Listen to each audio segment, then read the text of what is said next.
बताया कि हमारे विभिन्न ग्रामीण क्षेत्रों में, सुदूर ग्रामीण क्षेत्रों में सुभारती के कई स्कूल चल रहे हैं और स्वास्थ्य केंद्र चल रहे हैं। तो ये कैसे चल पा रहे हैं और कैसे स्थापित हुए, इसके बारे में ज़रूर बताना चाहूँगा कि मेरा जब विवाह हुआ तो मेरी पत्नी डॉक्टर मुक्ति और हमारे बीच में ये एक वादा हुआ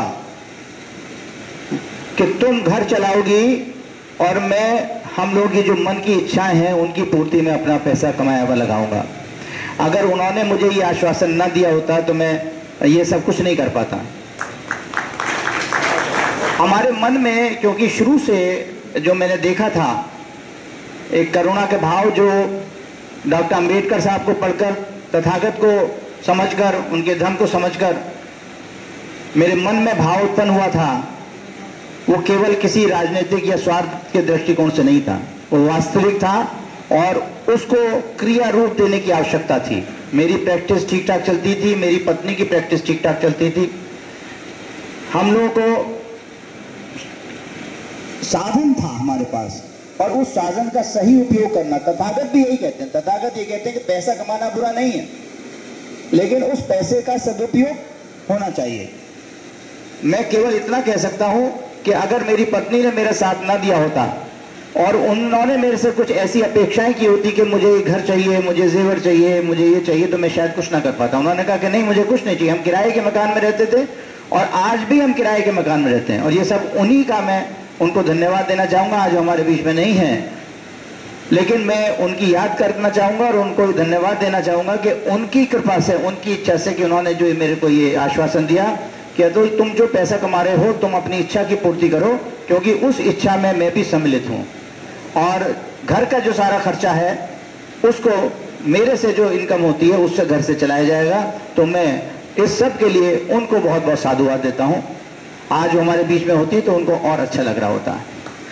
और रही बात ये कि यहाँ पर नहीं चल पाया, तो ये तो यहाँ के लोगों की आवश्यकता थी। यहाँ पर लोगों को मेडिकल की सुविधाएं दूसरी जगहों से उपलब्ध थी, तो ये हम इसको उस रूप में नहीं चला पाए, लेकिन अब शायद उससे ज़्यादा अच्छा हम लोग यहाँ पर योगदान देंगे कि शारीरिक व्याधियों का तो अब इलाज जगह जगह हो रहा है, लेकिन जो ये मानसिक व्याधि का जो इलाज है वो यहाँ पर होगा। और निश्चित रूप से चूंकि हमारे इस पूरे सीरीज का न जाने कितने ब्रह्म विहार सुभारती को बनाने हैं इस विश्व के अंदर, भारत सरकार, भारत के अंदर, यानी पूरे विश्व के अंदर, तो उसमें जब भी जिक्र आएगा तो पहला कहाँ बना था, तो यही बात आएगी कि महलवाला गांव में सबसे पहला केंद्र बना था। तो इसलिए महलवाला का नाम तो निश्चित रूप से हमारी सुभारती के ही नहीं बल्कि हमारे देश के इतिहास में लिखा जाएगा और इसको गूगल के मैप पे भी प्रदर्शित ये होगा कि यहाँ पर ये सुभारती ब्रह्म विहार है।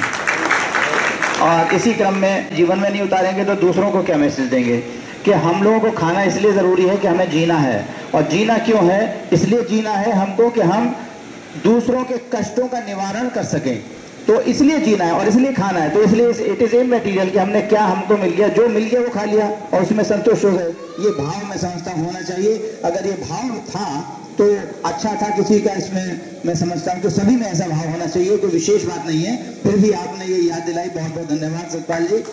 और अब हमारे लोगों ने बहुत बड़ा हमारा इंटर कॉलेज भी चल रहा है, हमारा डिग्री कॉलेज भी चल रहा है और अब वहाँ पर हम पॉलिटेक्निक कॉलेज के बारे में भी सोच रहे हैं, विचार कर रहे हैं, फतेहपुर नारायण। और वहाँ के प्रधान हमारे बीच में सुभाष त्यागी जी मौजूद हैं। मैं सुभाष जी से ये निवेदन करूँगा कि वो यहाँ पर आए और ये हमें आश्वासन दें और हमें दिशा निर्देशन भी दें कि किस प्रकार से जो यहाँ पर हम केंद्र स्थापित कर रहे हैं। मैं पुनः आप लोगों को ये याद दिलाना चाहता हूँ कि इस केंद्र की स्थापना किसी मान्यता विशेष का यहाँ पर फैलाव करना नहीं है, लेकिन केवल उद्देश्य ये है कि तथागत के प्रेम, करुणा, मैत्री, समानता, सद्भावना, समन्वय, इस भाव को पूरे समाज में प्रसारित करना। आज देश को इसकी बहुत आवश्यकता है और देश को आवश्यकता नहीं है, संपूर्ण विश्व को आवश्यकता है। नहीं तो आप हर जगह देखेंगे मारकाट मची हुई है। इस मारकाट से अगर बचना है तो केवल तथागत बुद्ध का मार्ग है जो हमें बचा सकता है। अभी हमारे वक्ता ने कहा था कि हम किसी के विरोधी नहीं हैं। हाँ, हम विरोधी हैं, अपने मन के विकारों के विरोधी हैं, उनको हमें दूर करना है। और हमारे बीच में सुभाष प्रधान जी मौजूद हैं, मैं उनसे निवेदन करूंगा कि अपने विचार रखें। सुभाष प्रधान जी। झंडा कहाँ आया अभी तो। हटाओ, देश बचाओ, देश बढ़ाओ। और ये अभियान तो चलने का ही है, चलते रहने का ही है। जब तक इस समाज के अंदर ये जाति और वर्ण व्यवस्था रहेगी, तब तक हमारा देश, कहने के लिए आप कुछ भी कहते रहें कि हम विश्व गुरु बनेंगे या कुछ बनेंगे, हम कुछ बनने वाले नहीं हैं। लेकिन सबसे पहली चीज ये है कि हटने जरूरी है। और ये अभियान तो चलते रहने का है, कोई रुकने का नहीं है कि हम ये सोचे कि हम असफल हो गए। हम असफल नहीं होंगे। हमें ये विश्वास है कि हम एक न एक दिन अवश्य ही जीतेंगे और अपने समाज को तथागत बुद्ध के और डॉक्टर अम्बेडकर साहब के मिशन को लेकर आगे चलेंगे, तो उस स्थान पर ले जाएंगे जहां समाज में पूरी तरह से समानता होगी, एकता होगी और समन्वय होगा। और निश्चित रूप से हम हो या आप हो या कोई भी हो, जो हमारा जीवन है वो हमारे माता पिता जो हमें संस्कार देते हैं उसके ऊपर निर्भर करता है। मैं नमन करता हूँ अपने माता को, अपने पिताजी को, अपने बाबा जी को, जिन्होंने, मुझे याद है, जिनके दिए संस्कार मेरे में आए और मैं कुछ करता है, जिसमें कि प्रेम, करुणा, मैत्री। में 6 बात आपको बोलता हूँ, आपको कुछ याद रखने की जरूरत नहीं है। अगर आप ये जानना चाहते हैं कि ये बौद्ध मान्यता क्या है, जैसे कि अभी बताया भी कि बौद्ध कोई धर्म नहीं है, ये एक पूरे जीवन जीने की पद्धति है। ये एक फिलॉसफी है, एक दर्शन है कि कैसे जीवन को जिया जाए। और आपको लंबा चौड़ा कुछ याद नहीं रखना है, आपको केवल 6 बात याद रखनी है।